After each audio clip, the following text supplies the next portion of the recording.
Tere tulemast hommikupalvusele. Täna hommikupalvusel mul on abiks ka Ivo Käsk, abikaplan, abipolitseinik. Tema küll ei ole siin, ta on virtuaalselt siin, aga ta on Islandil on ta pikalt, tuleb alles detsembris Eestisse. Aga nüüd alguseks loen Jumala sõna. Loen Jumala sõna psalmidest. Kuningas Taaveti laulu, mille ta on kirjutanud. Ja siit loen siis umbes pool. Issand on mu karjane, mul pole millestki puudust. Haljalaasele paneb ta mind lebama, hingamisveele saadab ta mind. Tema kosutab mu hinge. Ta juhib mind õiguse rööbastesse, oma nime pärast. Kui ma kõnniksin pimedas olus, ei karda ma kurja, sest sina oled minuga. Su karjase keppise sau, need trööstivad mind. Kui issand on meie karjane, Jumal, keda me armastame ja keegi, kelle järgi me siin elus juhindume, siis ei ole nii, et ta hoiab meid alati eemal olust või pimedusest, vaid issand ise on koos meiega nendes orgudes, nendes eluraskustes, millest me läbi oleme minemas. Kui me piiblit loeme, siis me näeme, et ka Jeesuse enda jüngrid, 12 jüngrit olid ka eluraskustes. Ja need jüngrid, ainult üks nendest jüngritest võib välja lugeda, et tema elu lõppes loomulikul viisil. Et kõik tema jüngrid läksid läbi raskuste. Ja Jeesus ise, nõnda samuti, oli ka väga paljude raskustega silmitsi, millest oli läbi minemas. Ja tema elu lõppes risti peal, kus ta siis suri inimkonna pattude eest. Aga see Jeesus, kes suri seal ristil inimeste pattude eest, mõni päev hiljem tõusis juba surnust üles. Ja seda Jeesust, see ei ole tänaseks ununenud, vaid ta on üle maailma tuntud, ta on enim mõjutanud isik siis maa peal. Ja meidki, eestlasi, mõjutab meie kalender, on alguse saanud siis Jeesuse Kristuse sünnist, seal loetakse Jeesuse Kristuse sünnist. Ja meil on jõulud, kus me tähistame Jeesuse sünnipäeva, vaba aeg tavaliselt, perega olemise aeg. Ja on Jeesuse ristilöömise päev. Kui Jeesus löödi risti, on see punane päev Eestis, kui reeglina inimestel on vaba. Aga oli selline mees nagu Billy Graham, kes oli 20. sajandi kuulsam evangelist. Ja tema oli ka 12 USA presidendi vaimulik nõuandja. Ja temal ka oli väga palju raskusi elus ja üks tema raskus oli see, et tal oli 5 last. Ja üks nendest lastest, Franklin Graham, oli usukauge. Ta mingi moment hakkas jooma, hakkas suitsetama, oli mässumeelne. Ja see oli väga raske isale Billy Grahamile. Ja isa Billy Graham palvetas oma poja eest, ennast kõikide poegade eest, aga ka Franklini eest, et ta oma suhte Jumala korda saaks ja tema elu muutuks.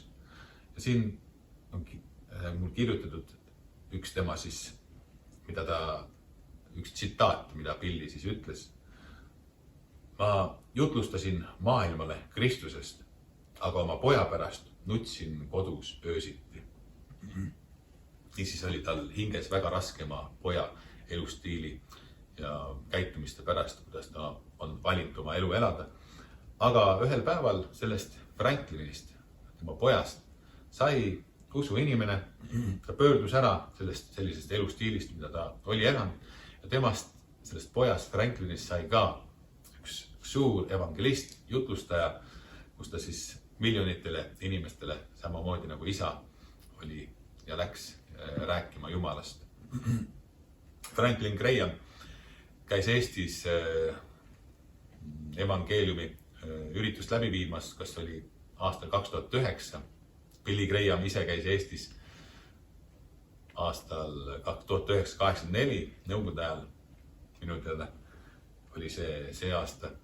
Ja nüüd siis Billy Grahami pojapoeg, Will Graham, tuleb Eestisse 2025, nüüd siis 18-19 oktoober ja toimub jälle suur evangeelne üritus Tallinna Tondiraba jäähallis, kuhu tuleb ennast 5000 inimest kuskil. Nii on see isa või vanaisa evangeelne and antud edasi ja see usk on antud edasi pojale ja pojapojale. Nii ka meie. On oluline, et meie oma elu raskustest läheksime läbi koos Jumalaga. Ja meie eluvalikud mõjutavad ka meie enda järeltulevad põlve. Ja me saame oma järeltulevale põlvele palju head edasi anda. On oluline, et me oleksime ka siis head eeskujud oma järeltulevale põlvele. Siit edasi läheme laulame 2 laulu. Esimeseks lauluks Ainult päev. Ainult päev, see nautuseks mulle, sammu haaval möödub elutee. Isa taevas valvab kõige üle, julgeks teeb see lapse südame. Tean, et mulle minu isa mõtleb, iga päevi oma osa saab. Kas mu teeb mind rõõm või mure ootab, õnn või valu käeb mul ulata. Tema mulle ise tahab anda, igal hetkel uue arvuga. Tahab kõik mu päevakoormat kanda, aidata ja kõiges juhtida. Mind kui vaaratust ta valvab hoia, omandus, mis kallilt ostnud ta. Nii kui päevi tema armust kingi, nii ta jõudu nendeks jagab ka. Julgena võin alata nüüd päeva, sinu tõotusi siin uskudes. Kui ma vaid ei põlgaks valus vaevas, lohutus, mis sinu sõna sees. Nii ma olla võin su armu hõlmas, tulgu siis, mis tulla lubad sa. Silmapilgu kenan silma ilmas ja siis algab hommik rahumaa. Teine laul Au su nimele maal, mis nii külluslik. Au su nimele maal, mis nii külluslik, kus voolab su rikkus kõik. Au su nimele, au su nimele, kui ka satuksin kõrbesse, kui ka kõndiksin surmade. Au su nimele, iga õnnistuse eest ma issand kiidan sind. Kui ka pimedus mind ründab, ikka laulan nii, austus sinu nimele, au su nimele, austus sinu nimele, austus issand sinu nimele. Au su nimele, kuid paistab su päikene, kui kõik maailm on nii, kus peab. Au su nimele, au su nimele, ka siis, kui tee on okkane, kuigi ohver mul valu teeb. Au su nimele, iga õnnistuse eest ma issand kiidan sind. Kui ka pimedus mind ründab, ikka laulan nii, austus sinu nimele, au su nimele, austus sinu nimele, austus issand sinu nimele. Nii ustav oled sa, nii ustav oled sa, kogu südamest ton ausu nimele, austus sinu nimele, ausu nimele, austus sinu nimele, austus issand sinu nimele.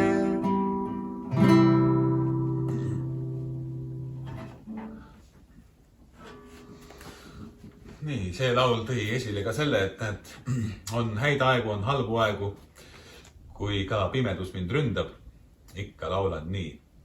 Et ka pimeduse ajal, raskel ajal inimene saab olla morn, kurb, õnnetu ja toristada, aga saab ka kiita Jumalat ka raskel ajal. Ja kiidame siis ka Jumalat raskel ajal. Mul hiljaaegu suri vana pastor, ehk siis pastori isa. Umbes 4-5 aastat tagasi andis vana pastor oma pastoriameti edasi pojale üle. Ja nüüd siis see vana pastor lahkus möödunud nädala alguses ja laupäeval olid matused. Tal oli võimas elu, tal oli 10 last ja ta suri vähki, ta oli umbes 70-aastane. Tema, kui ta nüüd lõpuks vähki jäi, 3. korda minu teda vähki, siis tema lähipiirkond palvetasid, mina palvetasin, palju teisi palvetas, aga tema perekond väga tugevalt palvetas tema tervise pärast, et ta terveks saaks, ta vähist välja tuleks. Aga nad ka selle keskel tänasid Jumalat kõike eest, mis on. Aga siiski vana pastor Toomas lahkus ja suri, tema elupäevad said loetud. Aga umbes 20 või 25 aastat tagasi oli esimest korda pastor Toomasele vähk. Ja see oli kopsuvähk ja selle vähi tagajärjel ta kaotas oma ühe kopsu, aga talle anti üle 20 aasta veel elada. Ja selle 20 aasta jooksul tal sündis, ma ei tea, kas 3 või 4 last. Ja see oli Jumalalt juurde antud 20 või 20 enamat aastat. Ja mida siis Toomas ilusti kasutas ja teenis Jumalat. Aga raskused, need on elu osa. Ja nendest kõigest tuleb meil läbi minna. Ja see on rõõm, kui me saame koos issandaga nendest kõigest läbi minna. Nüüd edasi jagab Ivo Käsk meile sõna ja me kuulame. Tere hommikust kõigile.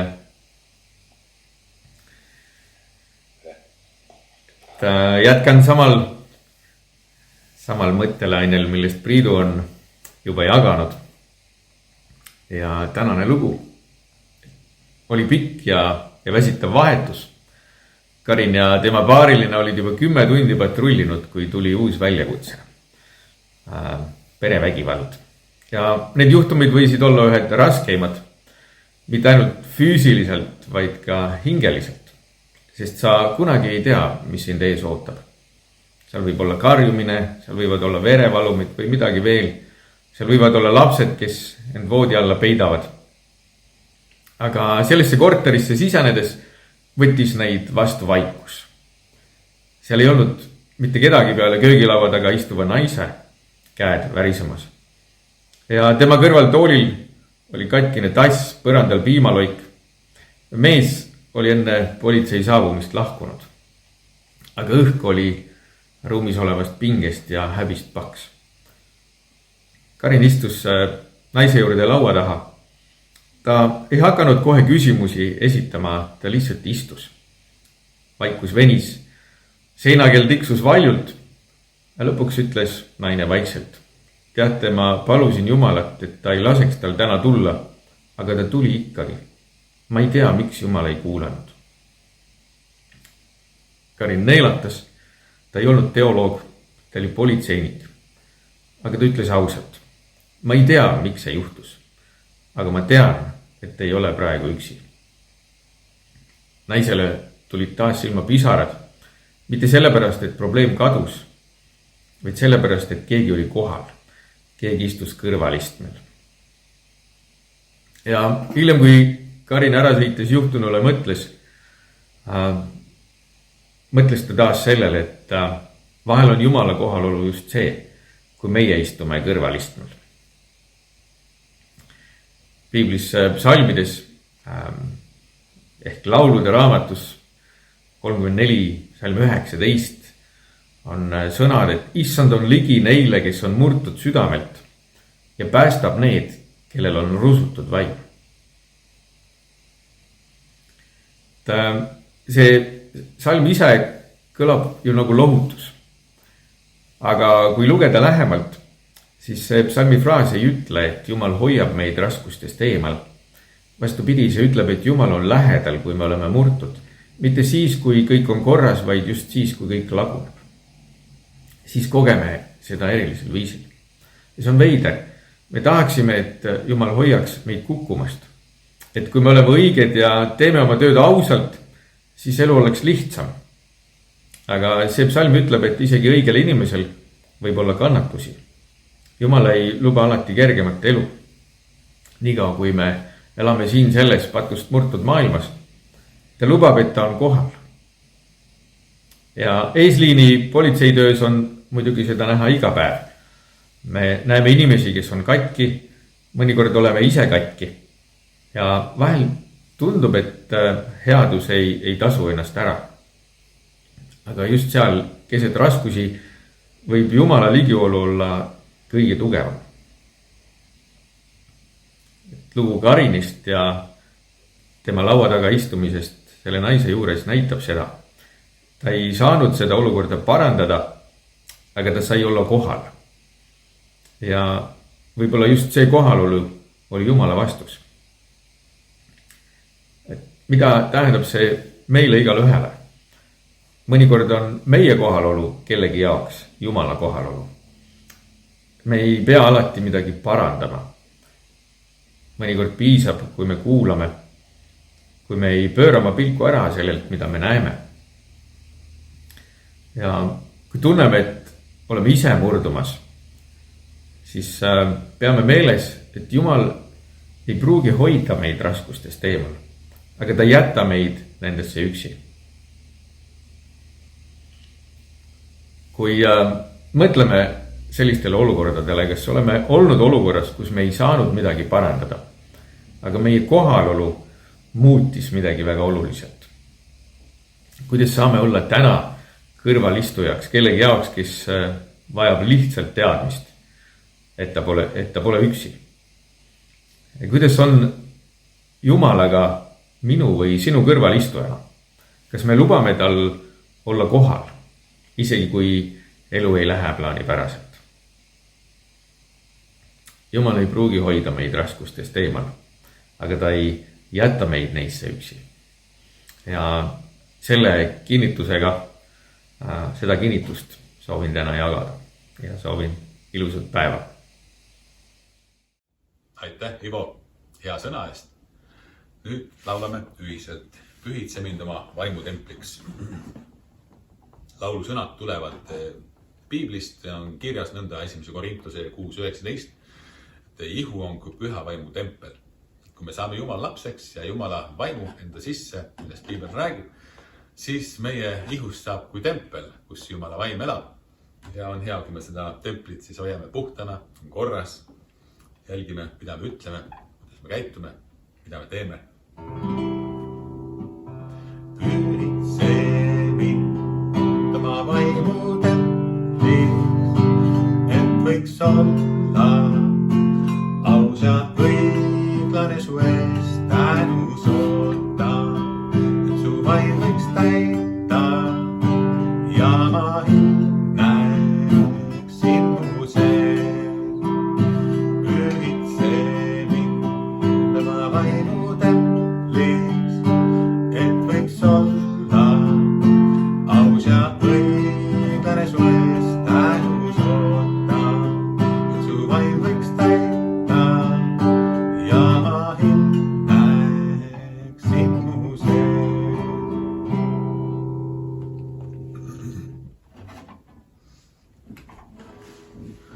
Siit edasi saame paluda ühiselt mees ja palve. palve, mille siis Jeesus on meile õpetanud. Jääme palvesse. Meie Isa, kes sa oled taevas, pühitsenud olgu sinu nimi. Sinu riik tulgu, sinu tahtmine sündigu, nagu taevas nõnda ka maa peal. Meie igapäevast leiba anna meile tänapäev. Anna meile andeks meie võlad, nagu meiegi andeks anname oma võlglastele. Ja ära saada meid kiusatusse, vaid päästa meid ära kurjast. Sest sinu päralt on riik ja vägi ja au igavesti. Aamen. Siin maa peal elades on üks raskuskoht ka see, kui keegi meile midagi ütleb või keegi meile midagi teeb ja meile tekib raskus hinge ja on olukord, kus me siis peaksime talle andeks andma, mida siis meie Isa palve õpetab. Ja on üks kiusatus ka, et mitte andeks anda. Aga kuna me tahame, et Jumal annaks meile andeks, kui meie eksime, siis olgu meil ka seda, et meie anname teistele andeks, kui nemad meie vastu eksime.